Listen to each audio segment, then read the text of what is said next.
So when you bring up the Martin Luther King thing, it made me think think about a social media post, right, where it was this dude. He was dressed up like he was in the '60s, right? He said, after the fire hoses and all this stuff, I finally could just sit down and eat at this white lunch counter. And it was like no seasoning. It was food. Food was terrible, right?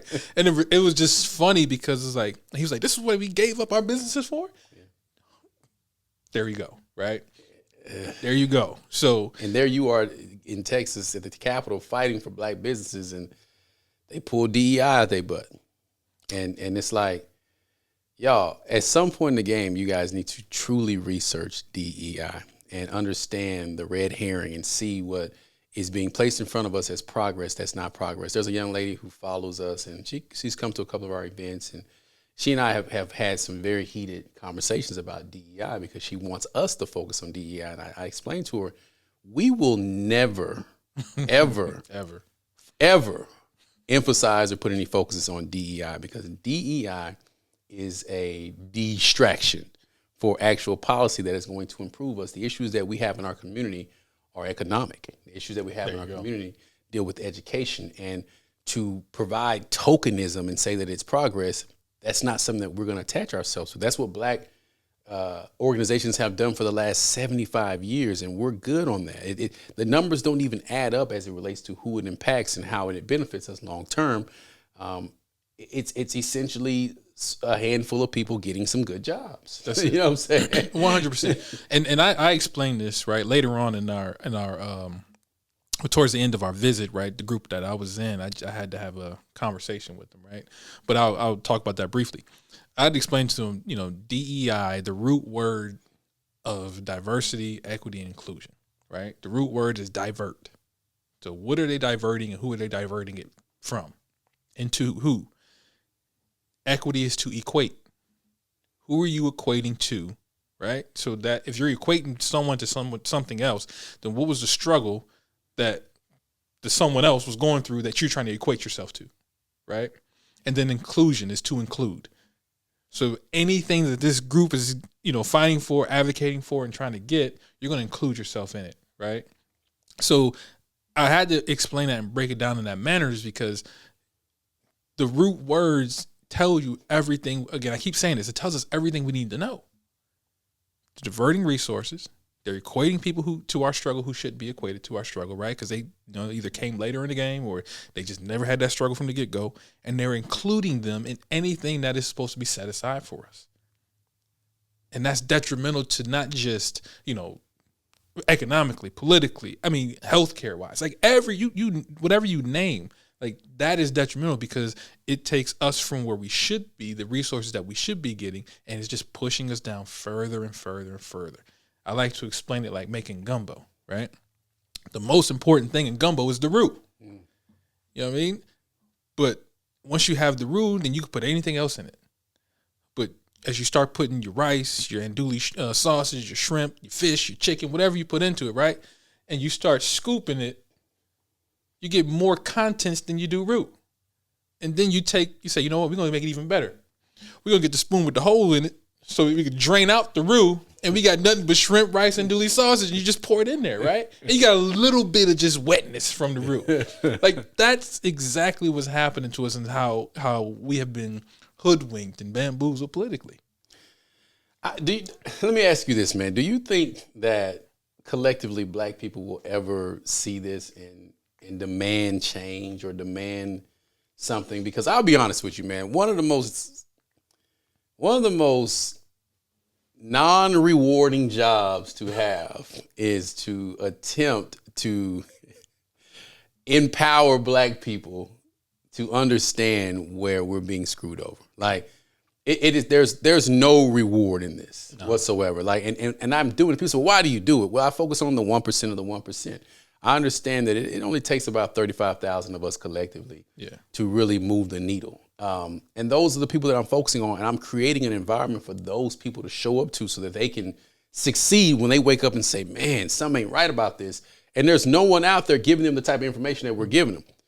They're diverting them to celebrities, former athletes, rappers who have no clue what they're talking about in these podcasts. Show don't. Or they divert them to these hand-picked politicians who are literally working for the people who are disenfranchising us, but saying, hey, look at me, I'm black. And the moment you criticize them, you're attacking black women, or you're a coon because you're not supporting black people. And it's like, no, I'm not attacking you. I'm holding you accountable. So, we have to continue to do the work for the people who genuinely want it. But I personally don't believe that our people will ever come together holistically and collectively to demand more from politicians. I really feel like the way we're doing it, by shifting that 6 to 8% of people from a voting perspective to control the outcome of every election, will be the way that we have to do it moving forward. What do you think? I'm hopeful. And here's why, right? You know me, I'm that guy who's like, nah, we can do it, right? We can do it. We can figure it out. We gonna be all right, huh? We gonna be all right. But to answer your question directly, do I think we'll get to that point as a whole? Every day that passes by, it gets a little dimmer. It gets dimmer, man. You know what I mean? Because the distractions are in abundance. Oh yeah. You know what I mean? Like you think about devices that we all have in our hands, and like we can get access to the information. Like there is no reason why we shouldn't know what bill are going through the legislative process, because they put it out there.